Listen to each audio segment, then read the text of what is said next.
Salam, selamat pagi. Perkenalkan, nama saya Yuli Yukanti, NIM 23906869, nomor ujian peserta 2024245259, sebagai mahasiswa PPG dalam jabatan Universitas Negeri Manado, tahun ajaran 2023-2024, Prodi Pendidikan Bahasa Indonesia.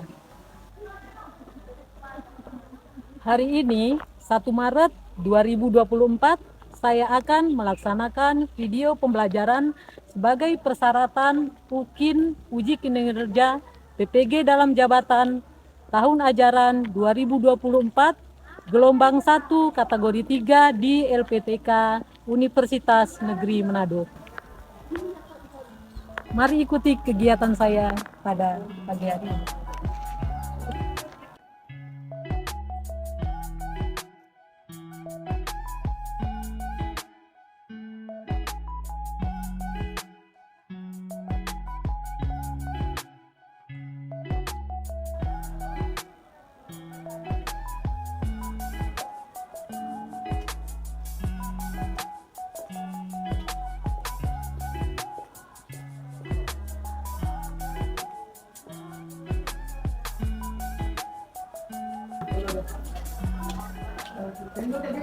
Selamat pagi anak-anak. Selamat pagi Bu Guru.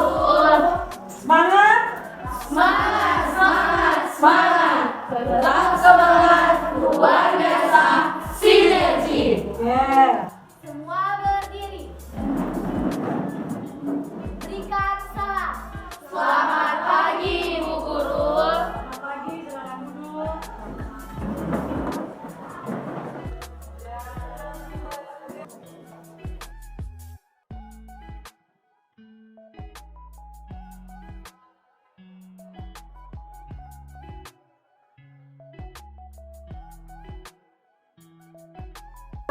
Baiklah anak-anak, sebelum kita memulaikan pembelajaran pada pagi hari ini, selalu kita awali dengan doa yang nantinya akan dipimpin oleh teman kita Rayfon Salu. Silakan ke depan.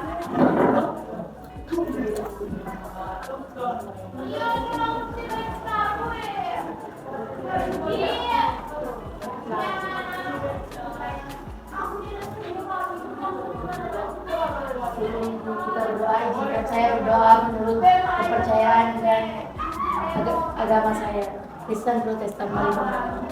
Bersyukur, berterima kasih Tuhan atas kebetulan-Mu. Sekarang kami akan memulaikan belajar kami Tuhan, Engkau tuntun dari awal hingga terakhir. Berkati juga guru kami yang akan memberikan kami pelajaran Engkau. Hingga dalam nama dan nama Yesus, haleluya, amin. Baiklah, supaya kita lebih semangat, kita menyanyikan lagu wajib nasional, yaitu Garuda Pancasila. Siapa yang akan memimpin di depan? Silakan ke depan. Oke, teman kita Alvino Tiwa. Silakan. Sebelum kita menyanyikan lagu Garuda Pancasila, diundang kita semua untuk berdiri. Mari kita nyanyi ya, lagu Garuda Pancasila. Ayo maju, maju, Garuda Pancasila. Akulah pendukungmu, Partai Proklamasi, sedia berkorban untukmu. Pancasila dasar negara, rakyat adil makmur sentosa. Ayo maju, maju. Terima kasih, Alvino Tiwa, silakan duduk. Saat ini Ibu akan mengecek kehadiran dari kalian semua ya. Dari Aurel Soliton, Hadir Ibu. Nara Munkar, Hadir Ibu. Linda Tirayo, Hadir Ibu. Glory Ekel, Hadir Ibu. Michelle Frederick, Alvino Tiwa, Hadir Ibu. Alvino Barunto, Immanuel, Paula Sumanti. Oke, yang hadir hari ini siapa? Yang hadir siapa? Alan. Alam. Alasannya kenapa? Sakit. Sakit. Oke. Sekarang kita doakan yang sakit semoga cepat sembuh dan yang berhalangan kita doakan semoga urusannya cepat selesai. Saat ini kita akan memulai pembelajaran. Sekarang kalian baca tujuan pembelajaran yang akan kita pergunakan pada pagi hari ini, yaitu Dengan menggunakan model problem dan strategi peserta didik berlatih menyampaikan informasi secara sistematis, terstruktur, dan kreatif melalui kegiatan menulis teks juga sederhana dengan baik dan akurat. Oke, tujuan pembelajaran kita pada pagi hari ini adalah menggunakan model problem based learning, ya. Kemarin kita sudah belajar materi tentang struktur berita. Siapa yang masih ingat apa saja struktur berita? Ya, baik, Aurel. Terima kasih atas kesempatan. Saya akan mencoba menjawab pertanyaan dari Ibu. Struktur umum dari teks berita, yang pertama adalah sumber berita, yang kedua adalah judul, yang ketiga adalah teras berita, yang keempat adalah isi berita, yang kelima adalah kaki berita, dan yang terakhir adalah keterangan penulis. Terima kasih. Baik, terima kasih. Tepuk tangan Aurel. Yang dijawab sama Aurel itu sudah lengkap, jadi benar sekali. Jadi berarti kalian semua masih ingat pembelajaran kita pada minggu yang lalu. Sebelum lanjut di pembelajaran, Ibu ingin bertanya, apakah kalian pernah mendengar informasi yang berkaitan dengan suatu peristiwa? Pernah. Nah, peristiwa apa yang ramai dibicarakan akhir-akhir ini? Ayo, sampai tahu. Apa? Pembunuhan. Pembunuhan. Kebakaran. Cuaca ekstrim. Cuaca ekstrim, oke, apa lagi? Yang lebih sering dibicarakan pada akhir ini adalah Pemilu. dan Angin. oke. Berarti banyak yang kalian tahu tentang peristiwa atau kejadian yang terjadi pada akhir-akhir ini. Nah, yang kalian bicarakan tadi itu adalah berita, ya. Jadi itu adalah suatu berita. Jadi pengertian dari teks berita adalah, siapa yang tahu? Pengertian dari teks berita. Ya. Apa yang tahu silakan. Teks berita, teks yang berisi tentang segala kejadian atau peristiwa baru yang terjadi dan sedang hangat diperbincangkan oleh masyarakat. Jadi yang kalian bicarakan tadi itu sama dengan bentuk berita. Jadi pengertian dari berita ya tadi yang sedang hangat-hangatnya dibicarakan oleh masyarakat luas. Materi kita pada pagi hari ini yaitu mengidentifikasi unsur-unsur pada teks berita menggunakan rumus 5W1H atau disingkat dengan adik Simba, yaitu A-nya apa, C-nya itu siapa, D-nya itu di mana, K-nya itu kapan, M-nya itu mengapa, B-nya itu bagaimana. Jadi 5W ditambah 1H sama dengan disingkat dengan adik Simba. Untuk lebih jelasnya, mari kita simak video di depan sebagai berikut.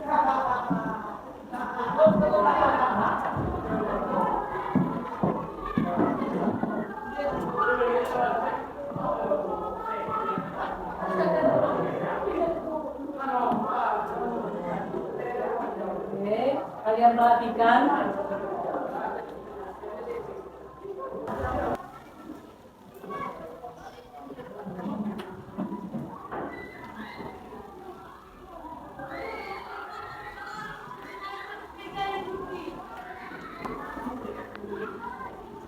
Dari berita tersebut kita bisa mengidentifikasi unsur adik Simba yang ada di dalam berita yang kalian sudah amati tadi, ya. Contohnya unsur adik Simba yang ada di dalam berita tadi yaitu WHO. WHO itu kan siapa? Jadi Organisasi Kesehatan Dunia atau varian baru COVID-19 yang disebut dengan Omicron, Afrika Selatan melaporkan temuan varian baru tersebut ke WHO. Oke. Baru yang kedua adalah what itu apa? Ya. Jadi penelitian data awal oleh WHO menunjukkan bahwa varian Omicron lebih cepat menular daripada varian Delta. Lalu yang ketiga itu Word itu di mana? Penelitian dilakukan oleh WHO dan mencakup penyebaran Omicron di 63 negara. Lalu yang keempat itu Word itu adalah kapan? Afrika Selatan melaporkan temuan varian baru tersebut ke WHO pada 24 November. Lalu yang kelima adalah why itu mengapa? Unsur adik sifanya ya. Lalu Omicron kemungkinan akan mengatakan varian Delta dalam penularan antar masyarakat berdasarkan data yang ada. Lalu yang lima adalah how itu bagaimana ya? WHO menyatakan bahwa data awal menunjukkan Omicron menyebabkan pengurangan efikasi vaksin terhadap infeksi dan penularan COVID-19. Di penjelasan Ibu tadi, apakah kalian sudah mengerti? Mengerti. Kalau kalian sudah mengerti, Ibu persilakan kalian membuat kelompok. Dalam satu kelompok minimal 5 sampai 6 orang. Ibu kasih waktu 5 menit. Ibu persilakan.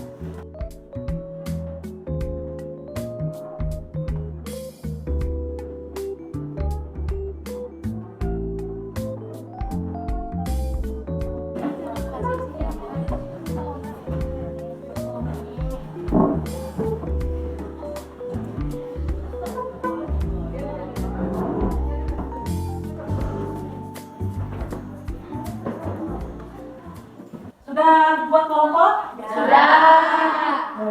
Kalau sudah, masih semangat? Semangat. Tetap semangat. Luar biasa sinergi. Oke, sudah mengantuk ini kelihatannya.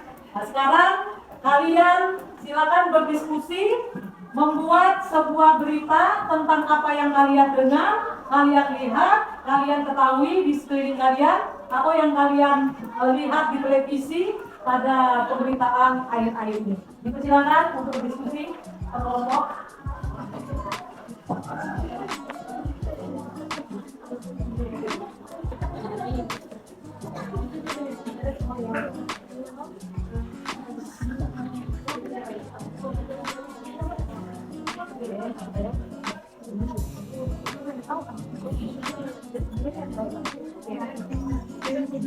Kalian buat berita, lalu kalian identifikasi unsur-unsur dari rumus adik Simba, ya. Oke, kerjasama.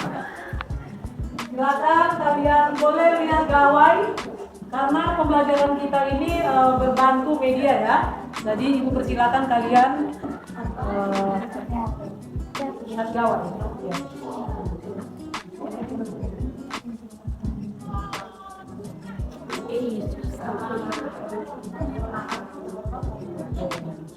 Jadi kamu harus cari tahu unsur adik Simba yang ada dalam ini. Oke.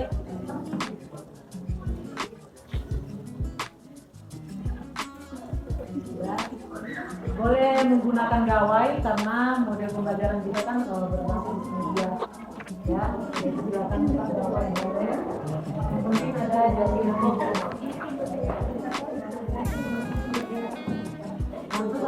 harus ada unsur adik Simba di dalam berita tersebut.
mengerti, silakan kalian bertanya sama ibu.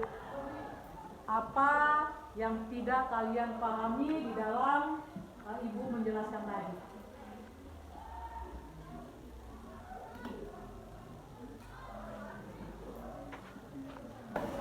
Kelompok mana yang sudah selesai?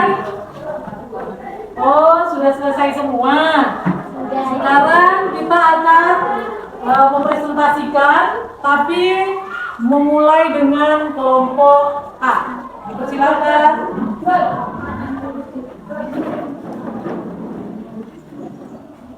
Kasih linknya sama ibu ya.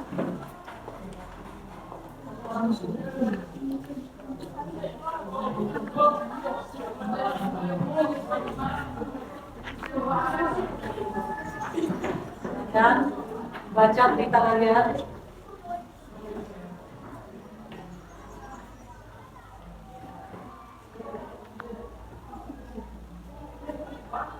Selamat pagi, kami akan memperkenalkan diri kami. Saya ketua kelompok Dinda Dilayo, teman saya Michelle Bretik, teman saya Bukit Teguh. Saya sudah Amira. Berita yang kami dapatkan berjudul Sadisnya Ani Mutilasi Ponakan Curi Emas Korban Demi Gaya Hidup. Saya akan membacakan beritanya. Ibu muda bernama Arnita Momonto alias Ayin yang berumur 19 tahun di Borujuang, Momonto Timur, Sulawesi Utara, tega membunuh keponakannya berinisial PAM yang berumur 8 tahun dengan cara dimutilasi. Mengapa Aning membunuh sadis bocah perempuan tersebut? Karena ingin mencuri perhiasan emas korban demi gaya hidup. Pembunuhan sadis itu terjadi di Desa Tutuyan 3, Kecamatan Tutuyan, Kabupaten Kaltim. Kapan peristiwa pembunuhan tersebut terjadi? Peristiwa pembunuhan tersebut terjadi pada Kamis 18 Januari 2024 siang.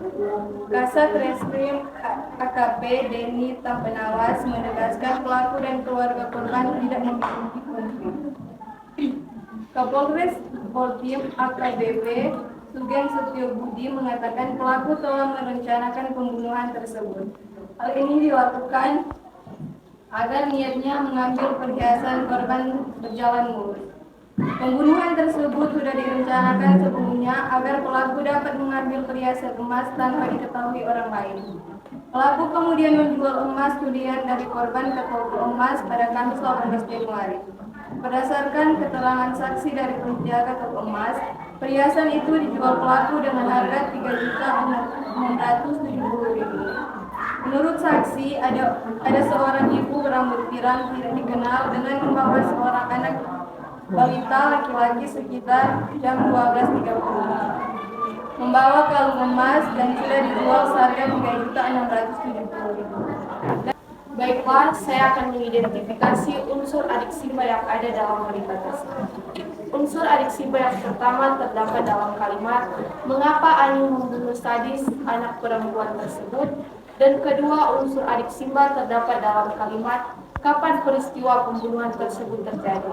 Mungkin hanya itu saja unsur adik Simba yang dapat saya sampaikan, dan sekarang kita masuk dalam penjabaran atau penjelasan. Berita yang kami sampaikan adalah berita yang aktual tentang Anita Momonto membunuh bocah 8 tahun karena yang menginginkan perhiasan daerah tersebut demi gaya hidup. Kejadian ini terjadi pada tanggal 18 Januari 2024, tepatnya pada Desa Tutuyan 3, Kecamatan Tutuyan, Kabupaten Kolaan, Momonto Timur, Sulawesi Utara. Kita yang kami ambil bersumber dari Detik. Teman-teman sekalian, demikian presentasi dari kelompok kami. Diberikan kesempatan kepada teman-teman kelompok lain untuk memberikan pertanyaan atau tanggapan. Dipersilakan yang akan memberikan tanggapan kepada kelompok A. Siapa yang akan memberi tanggapan? Oke, silakan. Saya akan memberikan pertanyaan. Berapa jumlah uang yang didapatkan pelaku setelah menjual perhiasan korban? Baiklah, saya mewakili kelompok A akan menjawab pertanyaan dari kelompok A. Jumlah uang yang diperoleh pelaku setelah menjual perhiasan dari korban berjumlah Rp3.670.000. Terima kasih. Selanjutnya, Kalau sudah tidak ada pertanyaan, kami akan menutup presentasi kami. oke. Terima kasih buat kelompok A, tepuk tangan.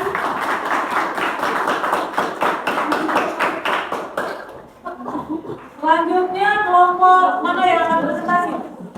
Kelompok B, oke silakan.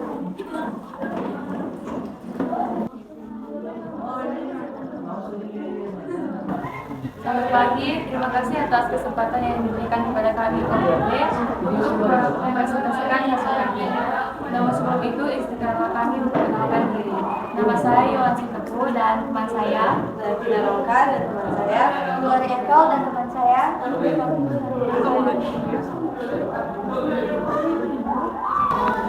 Berikut ini adalah berita yang kami dapatkan yang berjudul pada 25 November 2023 Kota Bitung, Sulawesi Utara rusuh ada apa?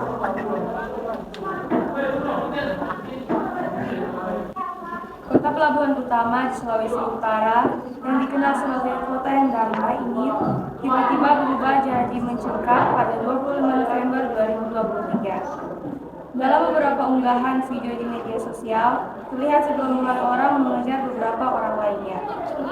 Namun, kerusuhan ini tidak berlangsung lama karena belakangan muncul video yang mempertemukan forum kerukunan umat beragama setempat yang duduk bersama menanggapi situasi yang terjadi berdasarkan informasi dari Kesbangpol Kota Bitung pada 25 November 2023 adalah HUT ke-12 sebuah ormas adat masyarakat setempat, yaitu Makatana Minahasa. Ormas Makatana Minahasa sudah memberitahu berbagai pihak termasuk Kesbangpol bahwa mereka akan merayakan HUT-nya dengan pawai dan upacara adat yang disebut Baator Kampung yang berlokasi di Kota Bitung. Berdasarkan informasi dari Kesbangpol Kota Bitung, pada tanggal 25 November 2023 merupakan HUT ke-12 sebuah ormas masyarakat setempat, yakni Makatana Minahasa. Makatana Minahasa di sisi lain, KSM hendak melaksanakan kegiatan aksi bela negara Palestina. Selanjutnya dilanjutkan dengan penjelasan.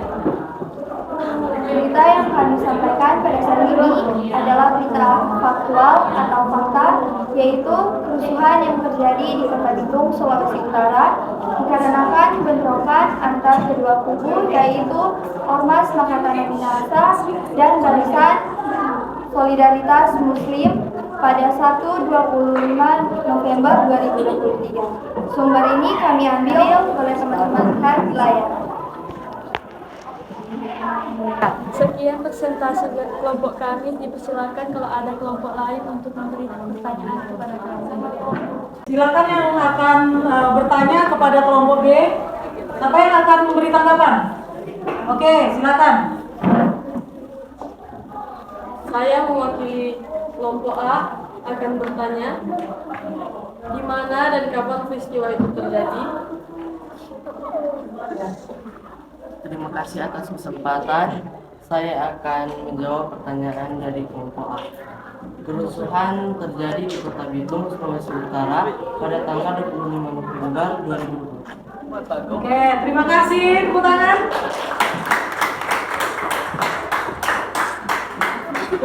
Silakan kelompok C itu mempresentasikan hasil karya. Kelompok C. Oke, silakan ke depan.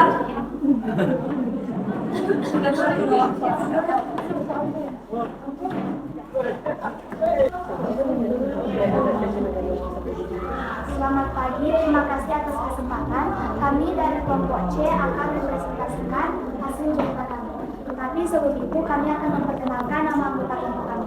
Nama saya Kisesi Joko sebagai ketua dan nama teman saya Kalau sebagai dan teman saya, dan Citalo dan Ismara dan teman saya.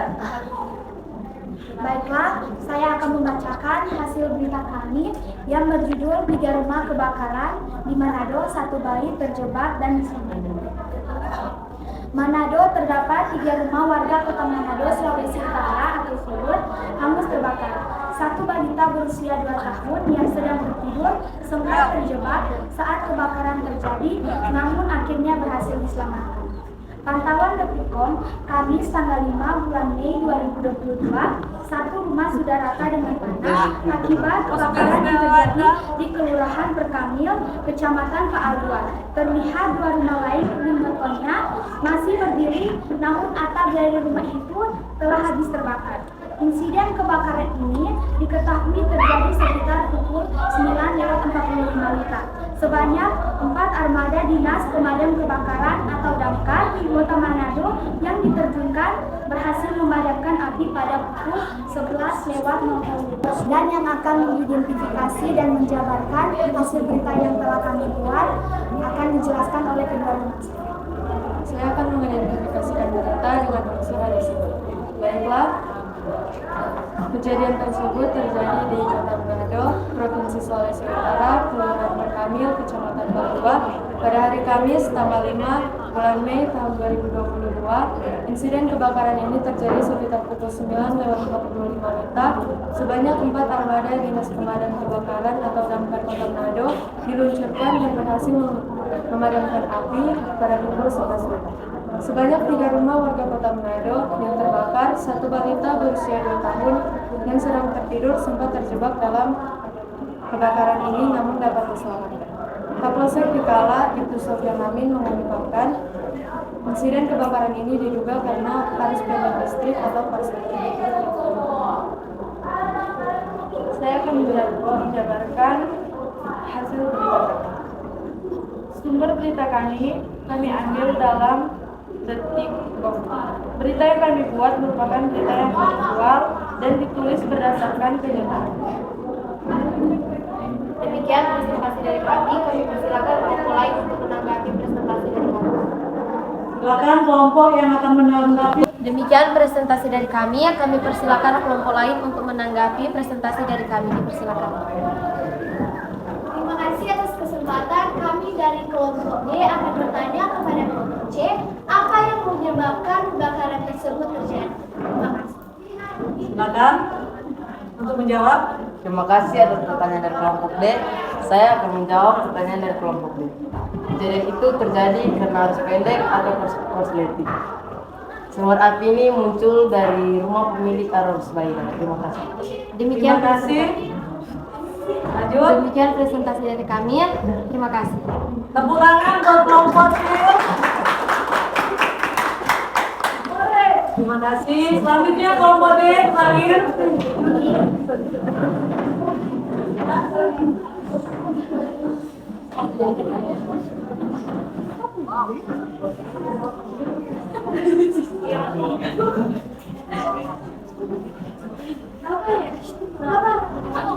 Terima kasih atas kesempatan yang sudah diberikan kepada kami kelompok D.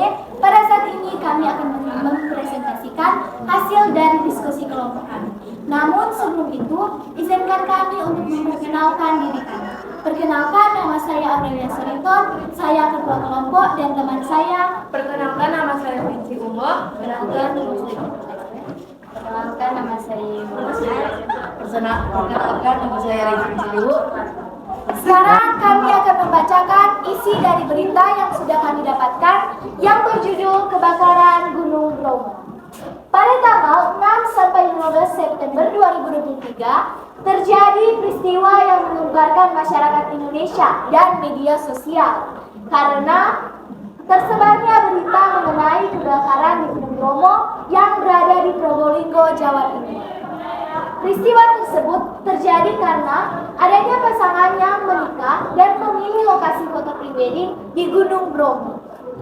Karena keindahan Gunung Bromo yang memikat hati, saat berlangsungnya foto prewedding mereka menggunakan alat bantu yang bernama flare agar dapat memperindah foto prewedding mereka.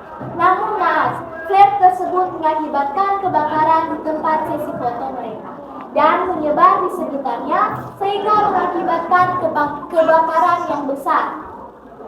Dapat cepat menyebar karena banyaknya tumbuhan di gunung tersebut, sehingga mereka merusak keindahan yang terletak di Gunung Bromo. Itulah isi dari berita kebakaran di Gunung Bromo.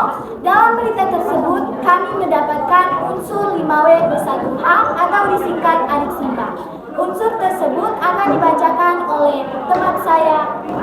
Apa yang menyebabkan kebakaran di Gunung Bromo diketahui oleh banyak orang karena tersebarnya berita di media sosial, bahkan berita sehingga banyak kalangan masyarakat mengetahuinya. Di mana letak Gunung Bromo?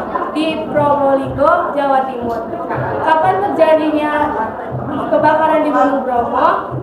Pada tanggal 6 September sampai 15 September tahun 2023. Siapa penyebab kebakaran di Gunung Bromo?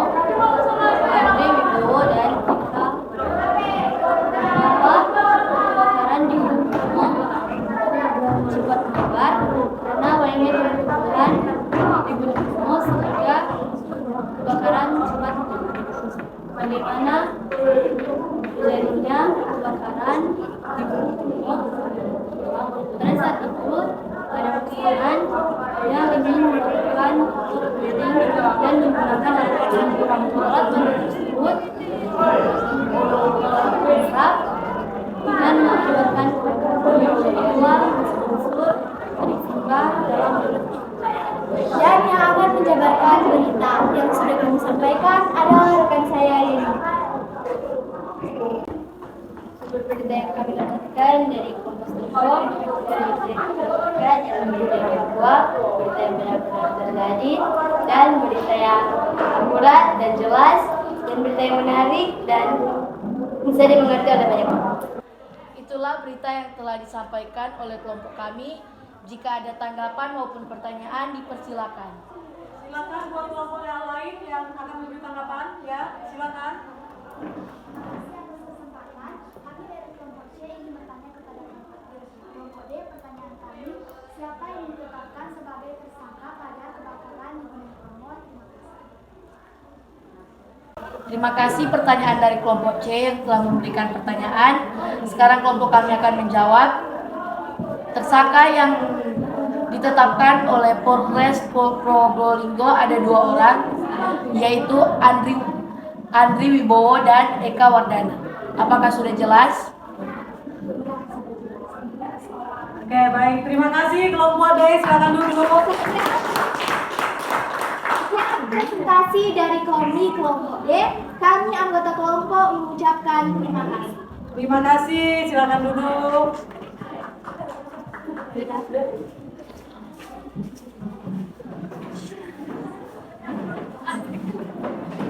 Tadi kalian semua sudah mempresentasikan hasil karya kalian, yaitu teks berita.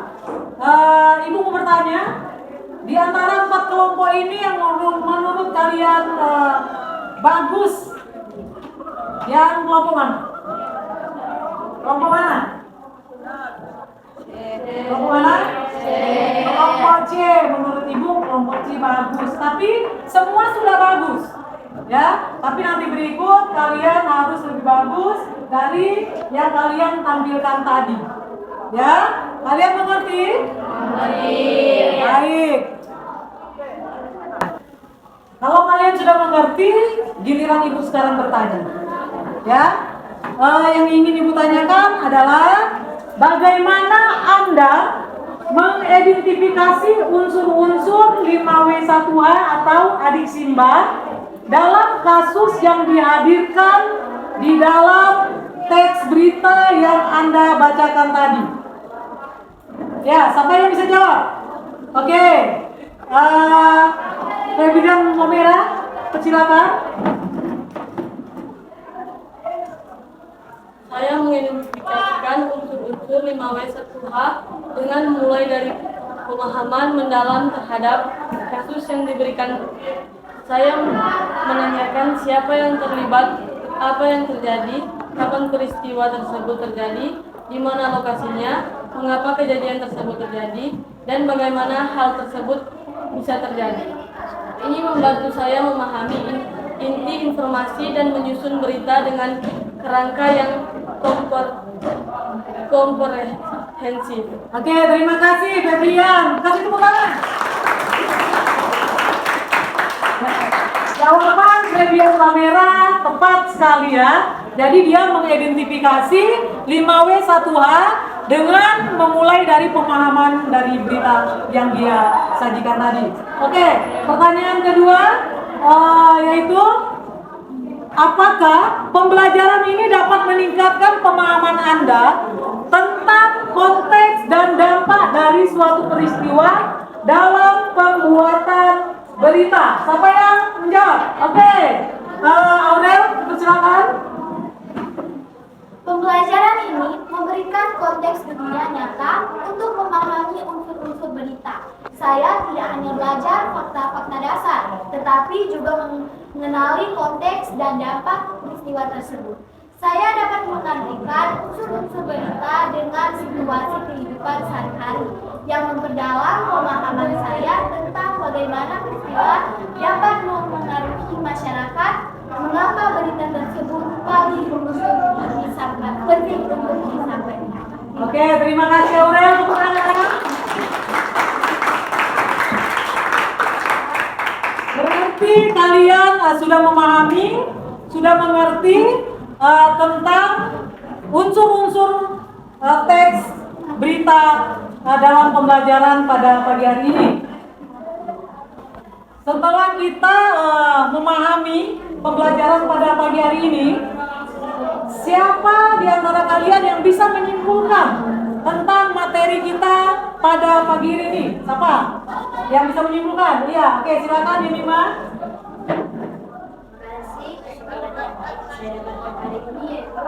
Saya bisa mengerti dan memahami unsur adik Simba yang ada dalam berita, dan saya bisa mengerti dan memahami seluruh letak unsur adik Simba yang ada dalam berita. Terima kasih. Terima kasih, Yemima. Tepuk tangan. Masih semangat?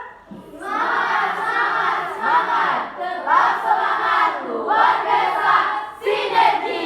Mantap, berarti kalian masih semangat ya di akhir-akhir pembelajaran ini. Akan bertemu lagi minggu depan dengan materi pembelajaran di bab baru, tetap mata pelajaran bahasa Indonesia ya, tapi sudah masuk di bab yang baru.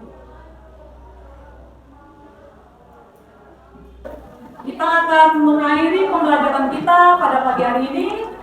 Kita akhiri dengan doa. Silakan Ketua OSIS untuk berdoa di depan.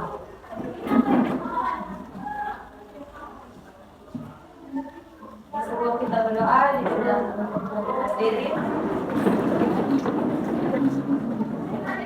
saya berdoa, saya. Mari kita berdoa. Terima kasih kepada kami dan Allah yang memberkati. Saat ini kami berdoa masing-masing mengenai jawatan yang sampai nanti. Ini kami di dalam nama Yesus berdoa. Terima kasih, Nara. Silakan duduk.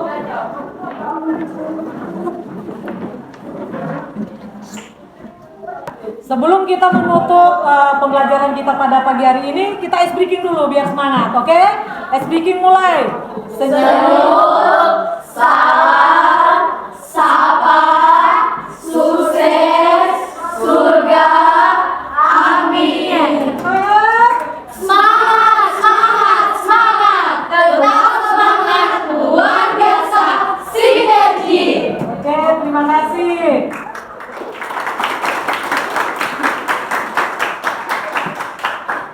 Baiklah, karena kita sudah selesai pembelajaran pada pagi hari ini, kita akan pulang. Kita akan bersalaman, dipersilakan ketua kelas. Semua berdiri. Berikan salam. Terima kasih, Ibu Guru. Terima kasih, silakan.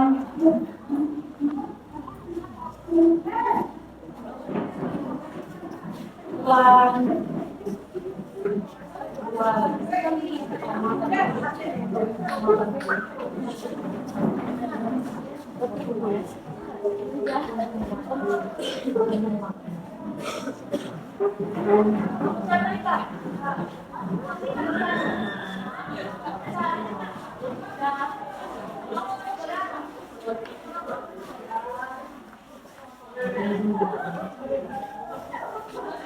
Oke, terima kasih.